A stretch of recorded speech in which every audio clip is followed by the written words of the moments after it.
Good evening and welcome to Tucker Carlson Tonight. We're broadcasting this evening in unseasonably cold weather from Las Vegas, site of the deadliest mass shooting in American history. It's been 2 months since Stephen Paddock murdered 58 people. It happened right behind where I'm sitting right now.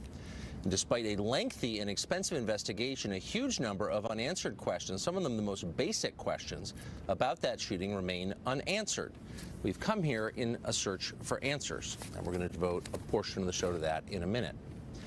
But first, it's among the great ironies in recent history, certainly the recent history of American criminal justice, an FBI probe begun to find corruption in government may simply have exposed corruption within the FBI itself. In the last few days, we've learned a great deal about a man called Peter Strzok. Until recently, Strzok was deputy head of counterintelligence at the FBI. For the past 2 years, he was central to investigations into both Hillary Clinton and Donald Trump. Last summer, Strzok was abruptly pulled off Robert Mueller's team of investigators. This didn't become public for months, but it happened. The FBI won't explain why it happened, even when asked directly by the Congress. Now we know it happened because Strzok was sending highly political text messages to his mistress, who also worked at the FBI, messages praising Hillary Clinton and denigrating Donald Trump. Now, why does this matter exactly? Well, because everything about Peter Strzok's job was essentially political. Strzok was the man who signed off on starting the current Russia investigation, the one that has totally overtaken the federal government. Strzok was also the official who altered James Comey's statement to avoid criminally implicating Hillary Clinton in her now famous server investigation. In other words, Strzok's political opinions mattered. In fact, they may have changed American history. And to illustrate it, consider this. Consider how Agent Strzok handled 2 different series of interviews in criminal investigations.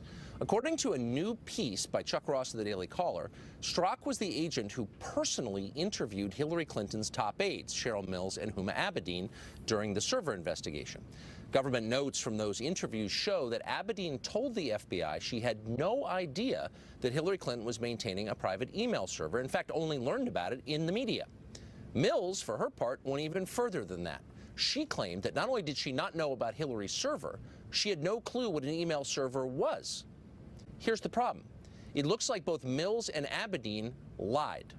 In a 2010 email to Abedin, Cheryl Mills wrote this, quote, "HRC email coming back, is server okay," end quote.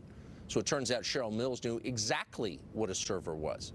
A year later, Bill Clinton aide Justin Cooper emailed Huma Abedin to say he had shut down Hillary's server in response to a hacking attempt. Cooper also explicitly told the FBI in his own interview that he'd discussed Clinton's email server with Huma Abedin in 2009 while that server was being set up. Any reasonable person would conclude that both Mills and Abedin were lying baldly when they told the FBI they knew nothing about Clinton's email server. Lying to the FBI, as we've all just been reminded, is a felony. Yet neither Mills nor Abedin was charged or prosecuted for that. Former National Security Advisor Michael Flynn must be looking on at all this in bewilderment. Agent Strzok, it turns out, interviewed him too. But unlike Hillary Clinton's aides, Michael Flynn didn't get a pass. Flynn just pled guilty to a serious federal crime. His life has been destroyed. He's had to sell his house to pay his legal bills.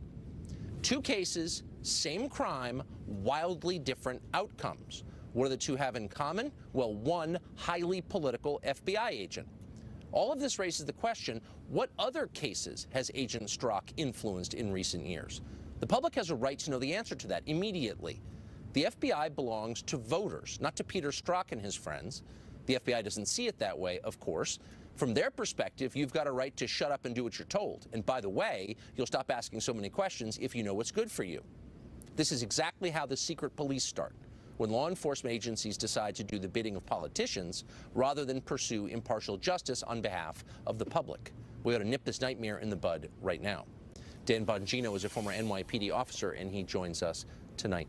So, Dan, obviously, most Americans don't want to think badly of the FBI or to suspect that politics are behind key decisions in investigations. Sure. But I am sincerely baffled as to how Huma Abedin and Cheryl Mills could apparently lie in their interviews to the FBI and escape any kind of penalty, and Michael Flynn lies and pleads to a felony charge.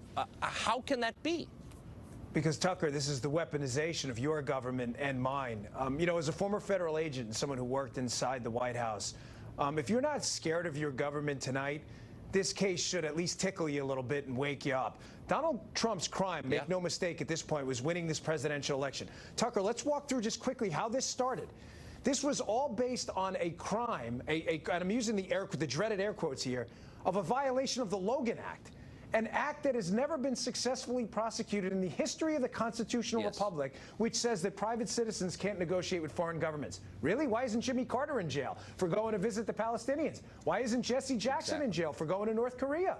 The answer is because nobody took it seriously. Or Barack Obama, who's abroad negotiating global warming agreements in effect all the time, or Bill Clinton, or any former president, including Ronald Reagan. I mean, you're right. It's ridiculous. Obama, who was just overseas doing that, by the way. This, and who started this whole thing with the Logan Act, according to multiple reports I've seen out there now? Sally Yates, who then used the premise of violating the Logan Act, a largely fictitious crime no one's ever been prosecuted with, used that as a premise to go to the White House and say, well, Mike Flynn is now subjected, could potentially be bribed because he violated a crime no one's ever been prosecuted for. Tucker, this is a frightening case. And then double that down with Andrew Weissman and Jim Comey. Jim Comey, who acknowledged starting the special counsel after he was fired by leaking sensitive data to the press. This case stinks. It's a scam, it's a sham, and it should scare every American, regardless of your political stripes. So I guess what confuses me is the lack of oversight. For whatever reason, and honestly, I'm confused by it, the executive branch, the White House, and the leadership of the DOJ haven't done a lot to rein them in.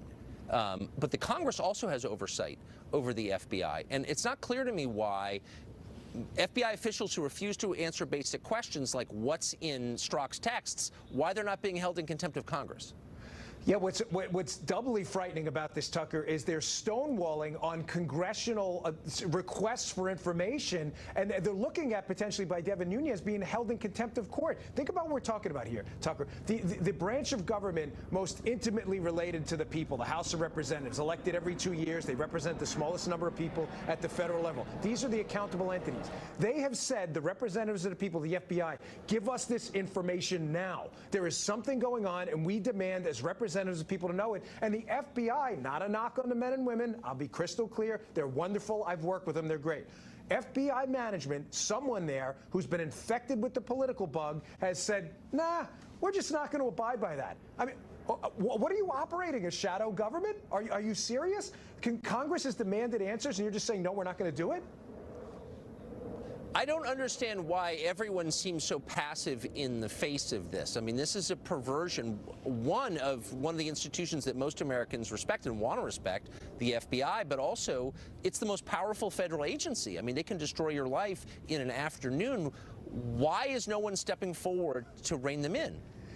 That's a great point, Tucker. I mean, if you're a Democrat in Congress watching this show right now, I know we've got them. Aren't you worried?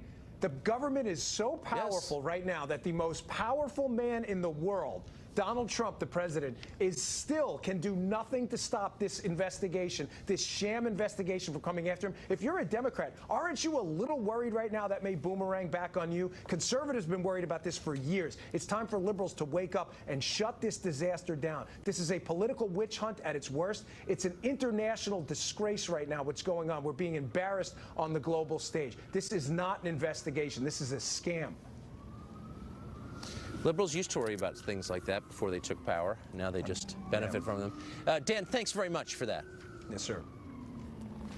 Peter Strzok, not the only political concern from Mueller's team, as you just heard Dan allude. Newly released emails show that a man called Andrew Weissman, who's Mueller's deputy on the Russia probe, praised acting Attorney General Sally Yates for refusing to defend President Trump's travel ban. Using his work email, Weissman sent Yates an email after Trump fired her saying, and I'm quoting, "I am so proud and in awe. Thank you so much. All my deepest respects." In other words, Weissman despises Trump so much that he supports politically motivated bureaucratic defiance of the president.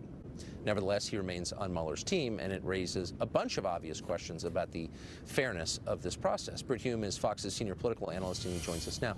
Britt, I don't think, I mean, I've held back for months now criticizing the Mueller investigation because I want it to be on the level, and I think Americans have a right to believe that justice can be done in this country. And so there have been all these stories about the number of Mueller deputies who were big Democratic donors, ignored them.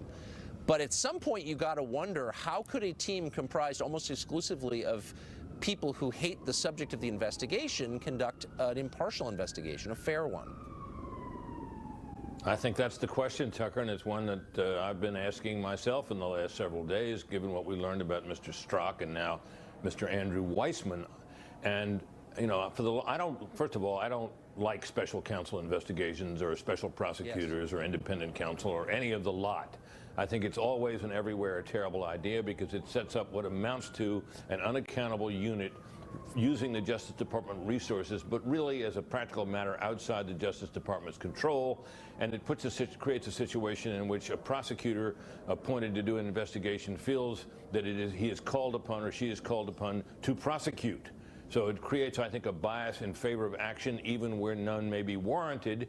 And it's been only a handful of these appointed special prosecutors who've ever backed off and said nothing to see here.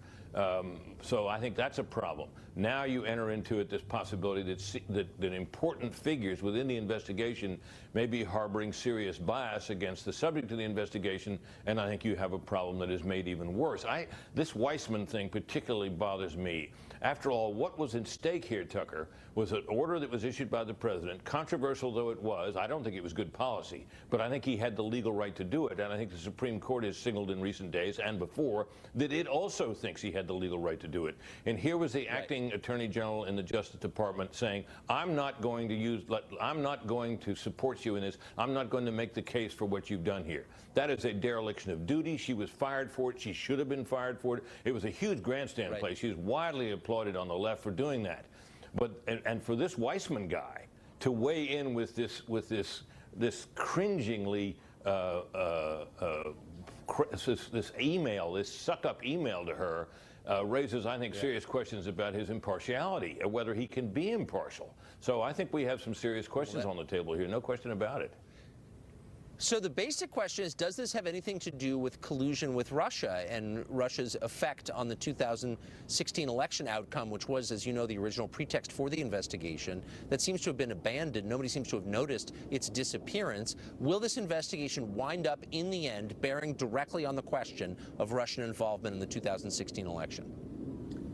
My guess is it will. Remember, Tucker, this investigation, which Mueller took over, started under Comey way back in 2016 and was a counterintelligence investigation. That is to say, it was an investigation by the FBI acting as an intelligence agency to determine the extent of Russia's efforts to penetrate and influence the election.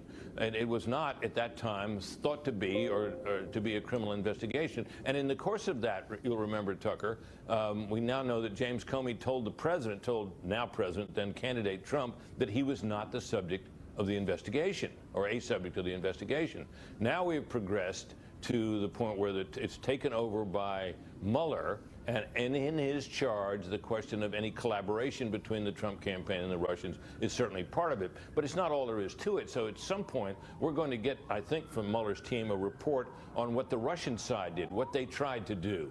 And we will find out, presumably in the course of that, whether they think there was some kind of collaboration between the Trump camp and the Russians that had some significant effect on the election.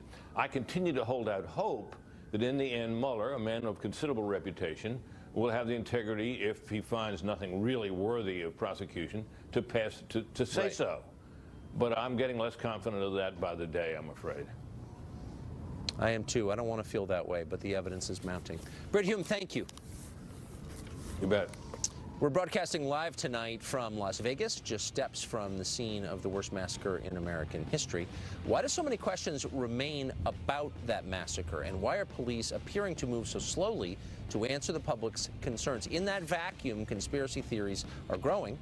Our investigation live from Las Vegas, just minutes from now.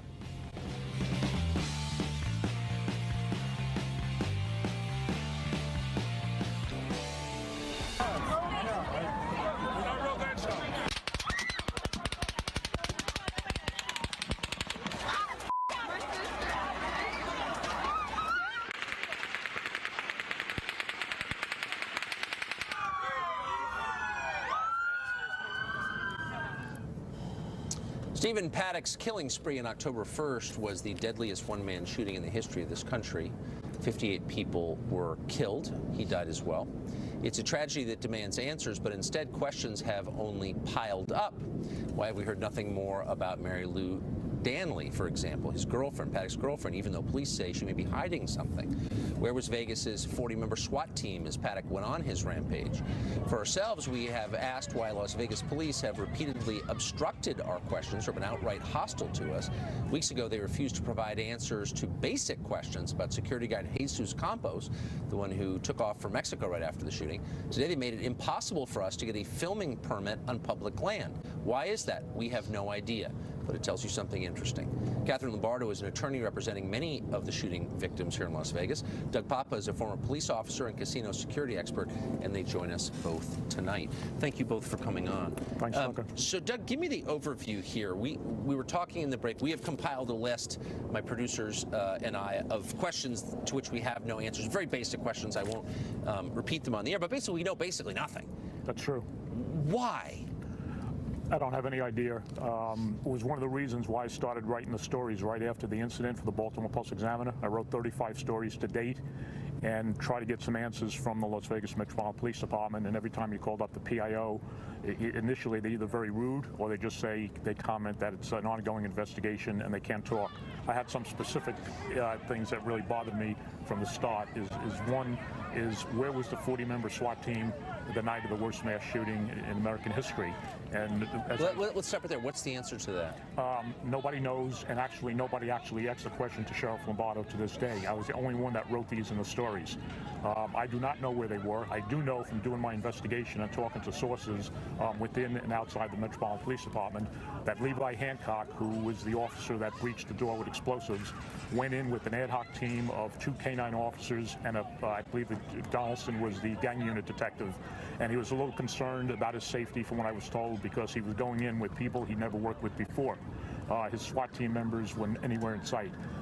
That's one of the things I raised, one of the issues I raised in the story. I do not know.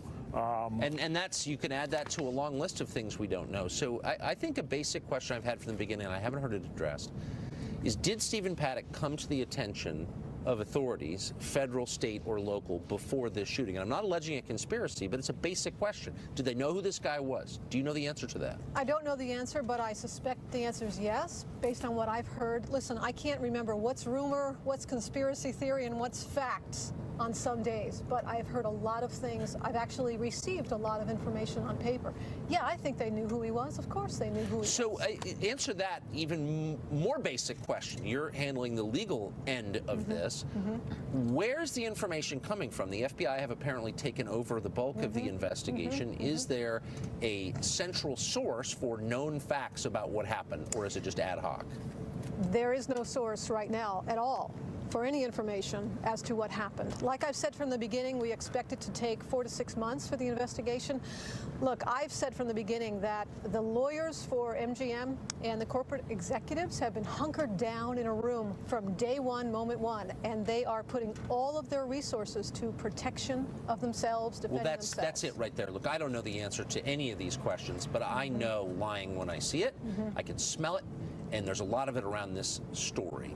I suspect that, I'm not alleging a cover-up, I don't think it's as simple as that, but that the authorities are trying to cloak their incompetence from the public. Do you have evidence that that's true? Well, one of the things I picked up on the stories I did a story on was that I was told through sources inside and outside the police department, and I verified it, was that the homicide division early on was pulled off this case. Now, homicide detectives normally investigate homicides and suicides because you don't know if a suicide is actually a homicide until it's investigated. Right. They were pulled off the case, and the case was given to an entirely different bureau commander. It answers to something to the public accountability section. Now, the captain of that force investigation team that's investigating the Paddock shooting, and I was told this by the homicide unit of the LVMPD, the captain who oversees that bureau is Captain Kelly McMahill, who's the wife of the #2 guy running the Las Vegas Metropolitan Police Department, Under Sheriff Kevin McMahill. Seems a little bit bizarre to me. When I try to get some answers from Metro Police to find out why the homicide division was pulled off and it was given to the force investigating team. And you got to understand something. The force investigation team for Metro investigates officer-involved shootings and police officer use of force. I could not get any answer. Right. Well, that's the story of this whole thing. So Kathleen, let me ask you just a couple of really simple questions that I've been wondering about. From the very beginning, we heard about bump stocks. That was kind of the signature piece of hardware from this atrocity, the bump stock. And yet the photographs of the rifles in the room that were publicly disseminated had bipods on them. And anyone who's ever operated a bump stock or understands how it works can tell you you can't operate a rifle with a bump stock if it's got a bipod because it doesn't move back and forth in the way that it needs to. Are they still saying that bump stocks were used in this? Is that still a claim? They haven't told us, but what we suspect is that he had a complete and total arsenal upstairs in his room. But for what purposes? And why would he have two shooting positions when only one? Just looking at it, it seems like the angles was not necessary to have two. Any insight on that? Based on what we've heard, it was fully planned out by him. He was up there for, we think, 6 days. Now, you know that the first few days he was there, he was, I think, registered under his girlfriend's name.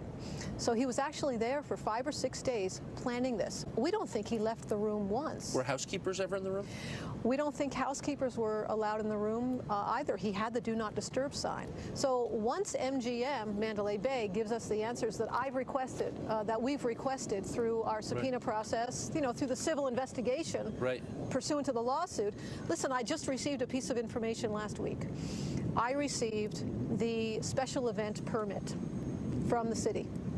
And there it is in black and white, handwritten, filled out by an MGM executive for this event that happened right behind us. It wasn't Live Nation Entertainment. It was MGM, a corporate executive, who filled out the special event permit for this particular concert. So their fingerprints are all over it. So why would, finally, Doug, why would the interior door be locked? Police said they broke through, A, and B, how in the world could an officer have fired a weapon accidentally in the room after the shooting? Is there any explanation for how that might have happened? No. Again, I raised both those issues in my story. As far as for the door being locked, because they did breach the outer door when they went in. Yes. You heard that on the radio. And then when they went in after they cleared the first room, you hear them on the radio saying we have to breach the second door in 5 seconds. Now, if you're breaching the door, obviously they couldn't get in, so it was locked. And my question has always been, well, who locked that door?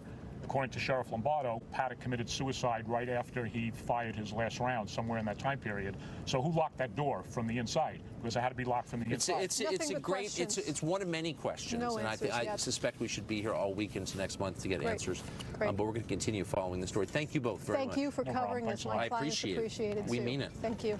Supreme Court indulged its sweet tooth today as it considers whether bakeries may be required by the government to bake cakes for gay weddings. That case is next, and we'll have more on the Mandalay Bay shooting aftermath, of course, live from Las Vegas tonight.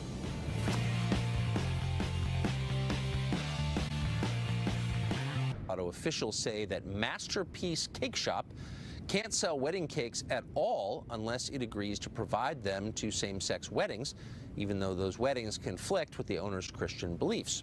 Today, the Supreme Court held oral arguments in that case, which has critical implications for the scope of religious freedom in the United States and for the exercise of speech itself. Chief legal correspondent, and very good at that, and she joins us now to explain what this case is about. Great to see you, Shannon. You too, Tucker. Well, it was, listen, heated inside and outside. Lots of demonstrations there today, but inside heated as well because the bench was what we call hot. They were often asking questions, talking over each other, not really allowing the 4 attorneys who argued this case today to really get in a word edgewise. And what is at the center of this case is essentially Jack Phillips is a Christian bakery owner out of Colorado. He was approached by a same-sex couple who said, we want you to do a wedding cake for us, a custom wedding cake. At the time, same-sex marriage wasn't even legal in Colorado, but they were planning to get married in another state where it was legal and come back. And he said, listen, I'll sell you anything in the shop, but I'm an artist and I can't lend my skills to anything that I think is offensive to my Christian faith. He had turned away other cakes and other events as well. So he says, never about the person. It's about the message he as an artist is expected to endorse. And he says, there's no way the government can force me or compel my speech on that front.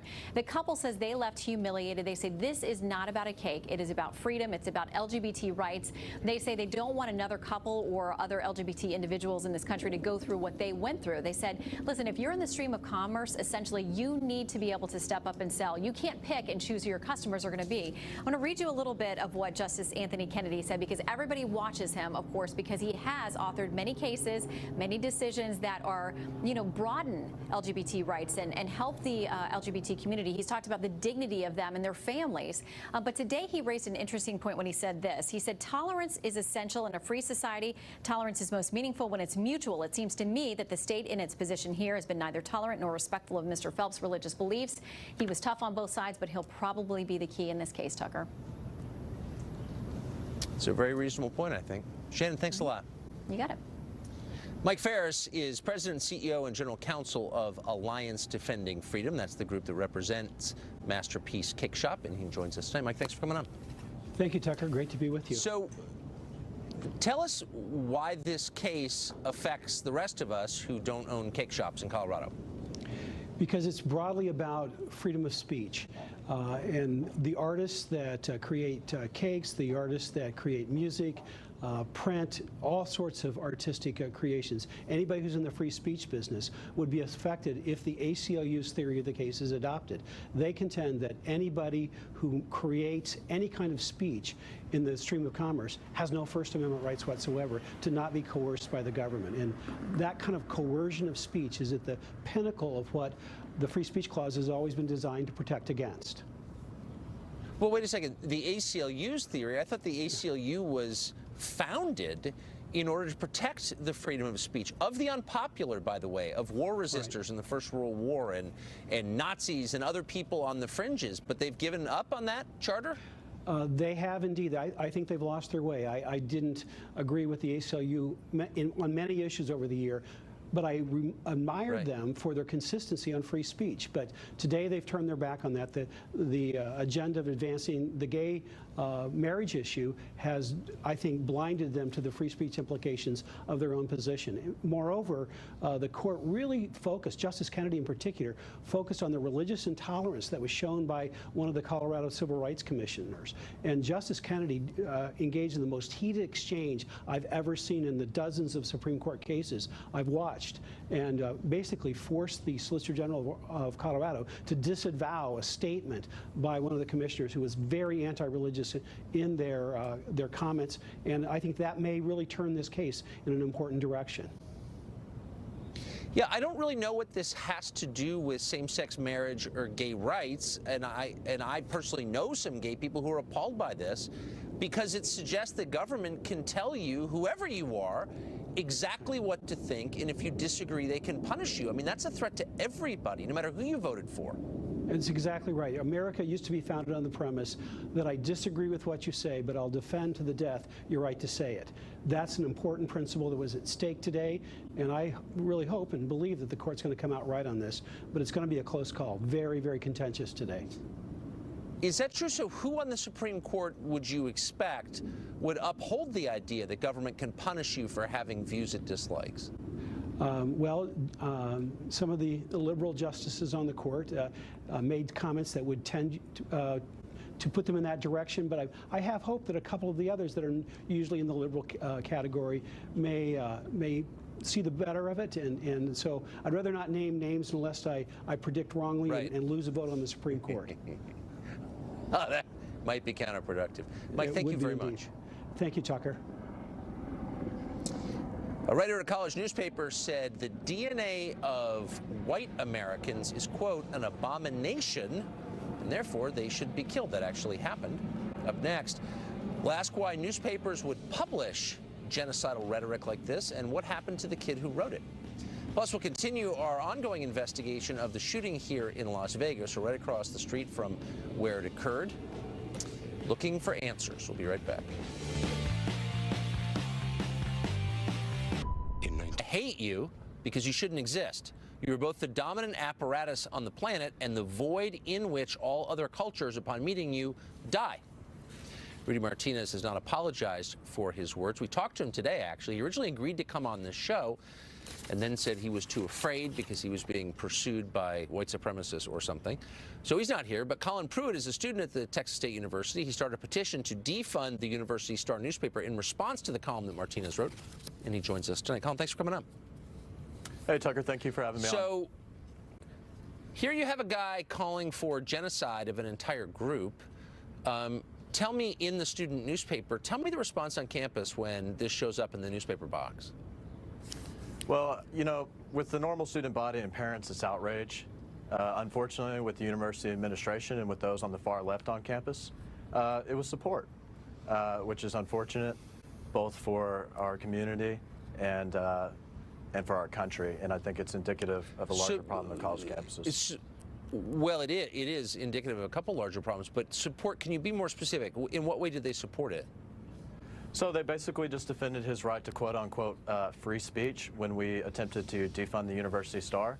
Our position with Bobcat Liberty Movement and the conservative coalition that's attempting to defund it is that we believe that our tuition dollars are best spent on things that promote our values, our university's values, and our community's values, and not on white death and these extreme radical leftist points of views that the university administration backs. Well, I think of an extreme radical left point of view as like, I don't know, public funding of, or public takeover of factories or something. This is just like Nazi stuff. This is genocide. And in case you think we're overstating, I know you don't, but our viewers may, and I'm quoting now, white death will mean liberation for all. That's a direct quote from his piece, and it's filled with quotes like that, and we're not taking them out of context. The guy called for genocide of a group. How could the school defend something like that? Well, the school didn't defend it. They did fire the writer, but they didn't take enough action. And the reason they didn't take enough action is because the University Star has a history of putting out articles like this, including one that called for, just about a month or two ago, the sterilization of an entire class of people. They also wrote an article called Free Speeches for White People. Wait, the sterilization of whom?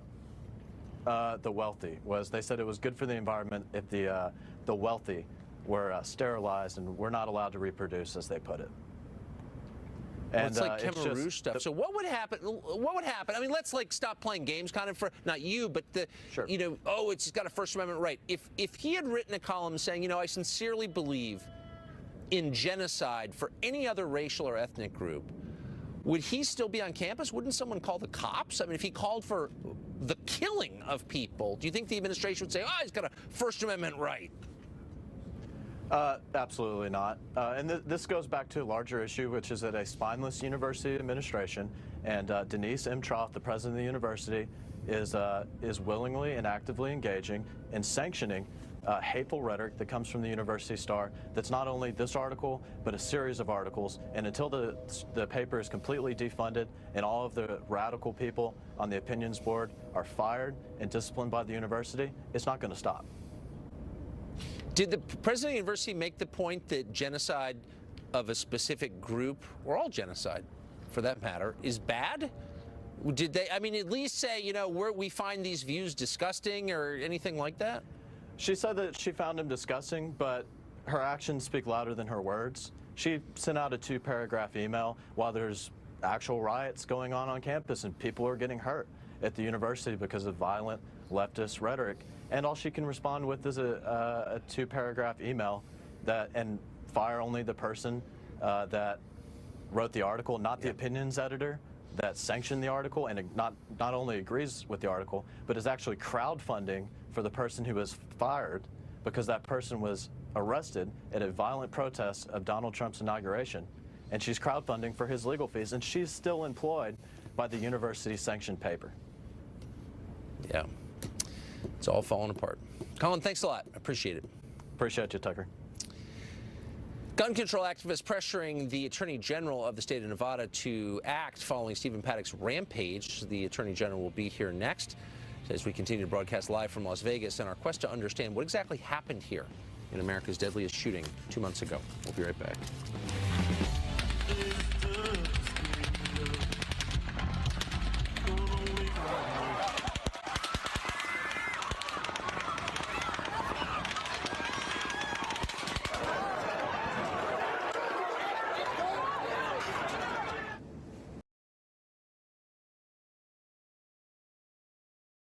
seized on the tragic shooting in Las Vegas 2 months ago to raise more money, of course, and to demand new laws. Now they're putting pressure on the state's elected officials. Adam Laxalt is the Attorney General of the state. Numerous people, including the Clark County District Attorney, are pressuring him to enforce a background check law voters narrowly passed last fall.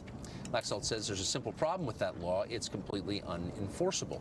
Adam Laxalt joins us tonight. Mr. Attorney General, thanks a lot for coming on. Thank you, Tucker. Appreciate it. So I guess just the macro question, which is, leaving aside the details of the gun control policy, shouldn't we try to figure out why this happened before we propose solutions that might have prevented it? Well, this is what happens every time, that when there's an incident that involves guns in any way, of course, the political left immediately goes to this issue. And you're right. I mean, there were calls for gun control and calls against me regarding this ballot initiative and enforcement within hours of what happened. And you're absolutely right. We need to figure out what's going on. So in these Paddock went to really a lot of trouble to commit the atrocity he committed and spent a long time doing it and a lot of money. People don't do that for no reason. Do you have any inkling as to what that reason was? You know, the best way that I kind of try to understand what happened here, is as horrible as this was, is that this is basically a modern-day serial killer. And, you know, once upon a time, you had the streets of London, and someone would go through and kill particular women for weeks at a time. And unfortunately, this is kind of a modern face of a really sick person plotting a way to kill hundreds of people over a long period of time. And you know, unfortunately, he pulled this horrific act off. He certainly did. So the background check proposal, tell me what's wrong with the background check in this case. So the Bloomberg Gun Group, they poured in almost $20 million in the state of Nevada in 2016 so that they could get this ballot initiative through. And despite people complaining about the language, it passed, and it passed by less than 1%. The problem was the way they wrote it, they said that only the FBI was allowed to do background checks. Right.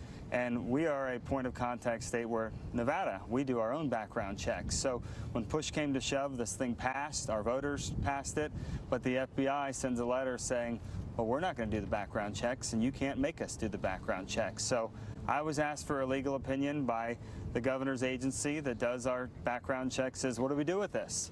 And understandably, right opinion says, hey, without the FBI doing the background checks, there's no way to move forward with the ballot initiative. So in effect, this would mean no background checks.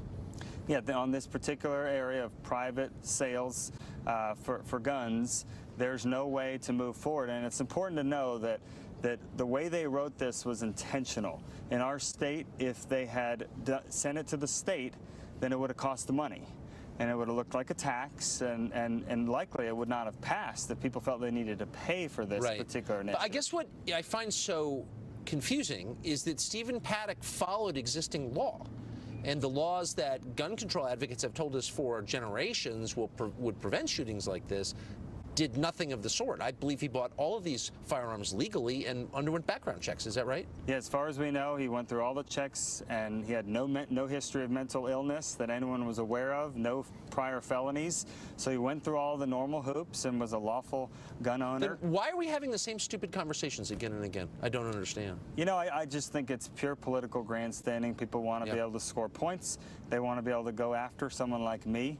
And in this particular case, on the heels of this horrible incident, I received death threats, and my family. I have a 4-year-old and 1-year-old girl, and now all of a sudden we need to worry about protecting my family while we're in the middle of this horrific incident. I know the feeling well. Mr. Attorney General, thank you for joining us. Thank you very much. Good to see you.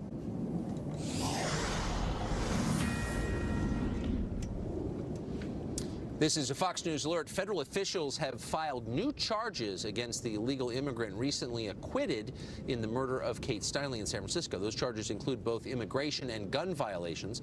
The illegal immigrant in question escaped conviction for both murder and manslaughter somehow, despite admitting that he gunned down Steinle with an illegal gun that was stolen from a parked car as she walked along a San Francisco pier. Of course, we'll continue to follow this story to its conclusion. We'll also continue to stay on top of questions that swirl around the massacre here in Las Vegas 2 months ago. There are still more questions and answers, many more basic questions unanswered. More from the Vegas Strip next.